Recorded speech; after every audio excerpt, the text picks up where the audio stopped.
السلام علیکم دوستو، مجھے زندگی میں جن بڑے لوگوں کے ساتھ ملاقات کرنے کا موقع ملا یا جن کی زندگی کو تھوڑا قریب ہو کر دیکھنے کا موقع ملا،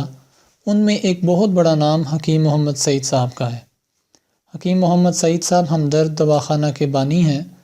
اور آپ لوگ یقیناً ان کے نام سے واقف ہوں گے۔ مجھے بچپن میں جب کہ میری عمر 7 سال تھی، دوا لینے کی غرض سے اپنے انکل کے ساتھ حکیم محمد سعید صاحب کے پاس بھیجا گیا۔ ہم ہمدرد دواخانہ میں گئے کراچی میں، اور جب میرا تعارف انکل نے کروایا تو وہ تعارف انہوں نے اپنے فہم کے مطابق اس طرح سے کروا دیا کہ اس بچے کی عمر 9 سال ہے اور اس نے حفظ مکمل کر لیا، یعنی قرآن پاک اس نے مکمل حفظ کر لیا ہے۔ حالانکہ ایسا نہیں تھا، بلکہ میری عمر 7 سال تھی اور میں ابھی حفظ میں داخل تھا، ابھی حفظ کر رہا تھا۔ حکیم محمد سعید صاحب کے چہرے پر ایک بہت زیادہ خوشی مجھے دیکھنے کو ملی، اور آپ انتہائی پرجوش ہو گئے اور مجھے اپنے بچپن کے واقعات سنانے لگے اور کہنے لگے کہ جب میں 9-10 سال کا تھا تو میرا بھی حفظ مکمل تھا، اور ہم نے 10-11 سال کی عمر میں حج بیت اللہ کیا، عمرہ کی سعادت حاصل کی۔ اس طرح وہ مجھے اپنے بچپن کے واقعات سنانے لگے۔ اب چونکہ اس بات کو کافی سال گزر چکے ہیں اور مجھے اس میں سے ساری باتیں یاد بھی نہیں رہیں، لیکن مجھے جو کچھ یاد رہ گیا ہے وہ ان کا پیار، ان کی محبت، ان کی ہمدردی، ان کی شفقت، وہ ساری چیزیں مجھے آج بھی یاد ہیں۔ اور پھر اس کے بعد حکیم صاحب نے اپنے پاس پڑی ہوئی ٹافیوں میں سے مجھے کچھ ٹافیاں دیں، اس میں بھی ان کی محبت انتہائی طور پر چھلک رہی تھی۔ پھر اس کے بعد اپنے پاس سے انہوں نے آٹوگراف بک اٹھا کر اس پر لکھا اللہ تعالیٰ آپ کو خوش رکھے، نیچے لکھا حافظ محمد احمد رضا، اور اس کے بعد پھر نیچے انہوں نے اپنے سائن کیے، وہ مجھے گفٹ کیا۔ پھر اسی طرح حکیم محمد سعید صاحب کے، جیسا کہ آپ کو معلوم ہوگا کہ بچوں کے لیے ان کی بہت سی کتابیں، بہت سی تحریریں جو خاص طور پہ وہ نونہالان وطن کے لیے لکھا کرتے تھے، یعنی جو اردو پڑھنے والے بچے ہیں ان کے لیے وہ لکھا کرتے تھے،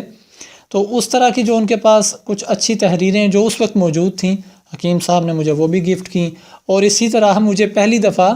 یعنی نونہال، جو ماہنامہ نونہال ہے ہمدرد کی طرف سے ہر مہینے نکالا جاتا ہے، مجھے پہلا تعارف نونہال کا حکیم محمد سعید صاحب نے خود کروا دیا، اور ساتھ میں کچھ دوا بھی دی اور کچھ اور بھی گفٹس اس طرح کے دے دیے۔ میرے لیے شاید اس وقت یہ اتنی کوئی بڑی بات نہیں تھی، کیونکہ میں حکیم صاحب کی شخصیت سے اتنا متعارف بھی نہیں تھا، اور میری عمر بھی اتنی زیادہ نہیں تھی کہ میں سمجھ سکتا کہ یہ کون ہے اور یہ کس طرح سے میرے اوپر شفقت فرما رہے ہیں۔ لیکن جب چند سال کے بعد، تھوڑے عرصے کے بعد حکیم سعید صاحب کی شہادت کی خبر سنی، تو پھر مجھے اچانک احساس ہوا کہ میرا کوئی اپنا مجھ سے چھین گیا ہے، اور ہمارے گھر کے اندر، بلکہ ہمارے تقریباً سارے جاننے والوں کے اندر، پورے شہر کے اندر، پورے وطن کے اندر انتہائی افسوس، دکھ اور غم کی کیفیت چھا گئی۔ اب سوچنے کی بات یہ ہے کہ حکیم محمد سعید صاحب سے ہر ایک نے ملاقات نہیں کی تھی۔ حکیم محمد سعید صاحب کا رشتہ دار ہم میں سے کوئی بھی نہیں تھا،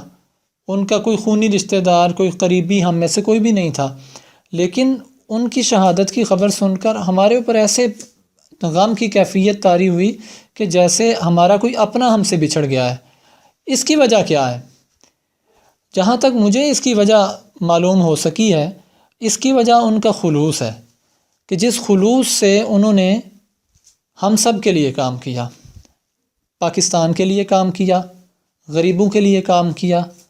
جتنا خلوص اس بندے نے دکھایا اس سے زیادہ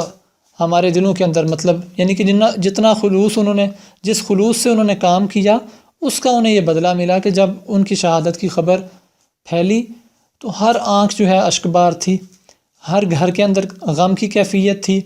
بڑے بڑے ان کے اوپر کالمز لکھے گئے، بڑے بڑے آرٹیکلز لکھے گئے، کتابیں لکھی گئیں۔ تو یہ میں جہاں تک سمجھ سکا ہوں کہ حکیم سعید صاحب کی زندگی کے اندر جو خلوص تھا، جو پیار تھا، جو شفقت تھی، ہر ایک کے ساتھ اچھا برتاؤ تھا۔ بلکہ میں ابھی چند دن قبل پڑھ رہا تھا تو مجھے معلوم ہوا کہ حکیم سعید صاحب کے کلاس 4 ملازم سے لے کے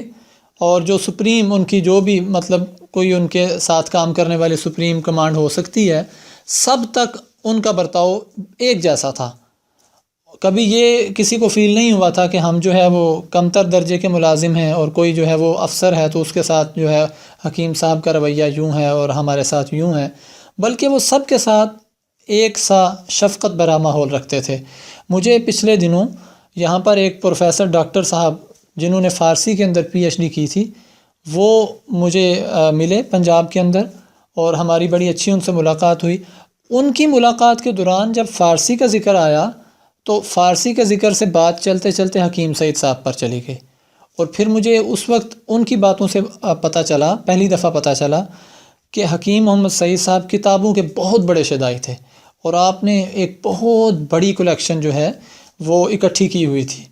اور یہ جو پروفیسر ڈاکٹر صاحب تھے، یہ وہاں لائبریرین تھے حکیم صاحب کے، کیٹالاگ ترتیب دیتے تھے۔ تو انہوں نے مجھے پھر بتایا کہ کس کس اعلیٰ پائے کی کتابیں حکیم محمد سعید صاحب نے پوری دنیا سے منگوا کے وہاں پہ رکھی تھیں۔ اسی طرح میں نے ان کے کردار کے بارے میں بڑی اچھی اچھی گواہیاں سنی کہ صاحب کردار آدمی تھے، پرخلوص تھے، غریبوں کے غمخوار تھے۔ تو یہ کچھ ایسی کوالٹیز تھیں ان کے اندر، اللہ تبارک و تعالیٰ نے ان کے اندر ایسی کوالٹیز رکھ دی تھیں کہ جن کی وجہ سے ہر کوئی ان سے محبت رکھتا تھا۔ اور یعنی کامیابی کا جو ان کے راز ہے، یہ جو اس ویڈیو کے اندر میں آپ کو بتانا چاہ رہا ہوں، جو یہ پیغام دینا چاہ رہا ہوں، وہ یہ دینا چاہ رہا ہوں کہ حکیم محمد سعید صاحب کی کامیابی کا ایک راز نہیں بلکہ بہت سے راز ہیں، اور اگر ہم ان کو مجموعی طور پر اکٹھا کریں تو میرے خیال کے اندر اگر اس کے لیے کوئی اچھا لفظ استعمال ہو سکتا ہے تو وہ یہ ہے کہ وہ مخلص تھے، اپنے کام کے ساتھ بھی مخلص تھے، لوگوں کے ساتھ بھی مخلص تھے، اور ہر ایک کے ساتھ مخلص تھے۔ یعنی ان کی زندگی کا جو بھی پہلو ہے اس کے ساتھ وہ مخلص ہو کر کام کرتے تھے، انتہائی محنت کے ساتھ، دیانتداری کے ساتھ وہ کام کرتے تھے۔ تو دوستو، آج کا پیغام یہی ہے، اور اس ویڈیو کے ذریعے سے میں آپ کو یہ پیغام دینا چاہ رہا ہوں کہ حکیم محمد سعید صاحب کی زندگی سے جو ہمیں کامیابی کے راز ملتے ہیں وہ یہ ہے کہ انسان صاحب کردار ہو، انسان دیانتدار ہو، اور انسان کا رویہ سب کے ساتھ بہترین ہو۔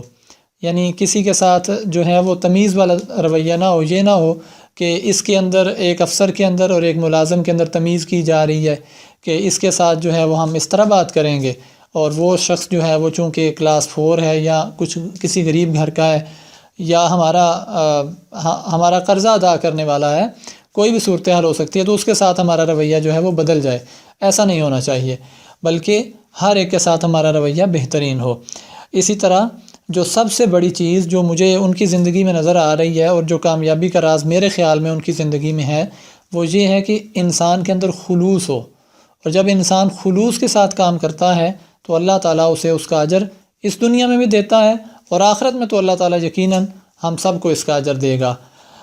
میں امید کرتا ہوں کہ آپ ہمارے اس پیغام سے ضرور فائدہ اٹھائیں گے، اور آپ کی زندگی کے اندر اس سے کوئی مثبت تبدیلی آئے گی۔ اور اگر آپ کو یہ ہمارا پیغام پسند آئے تو اسے لائک بھی کیجئے، ہمارے چینل پر سبسکرائب کیجئے، اور اپنے دوستوں تک بھی ہمارے چینل کو، ہماری باتوں کو شیئر کیجئے۔ شکریہ۔ پسند آئے تو اسے لائک بھی کیجئے، ہمارے چینل پر سبسکرائب کیجئے، اور اپنے دوستوں تک بھی ہمارے چینل کو، ہماری باتوں کو شیئر کیجئے۔ شکریہ۔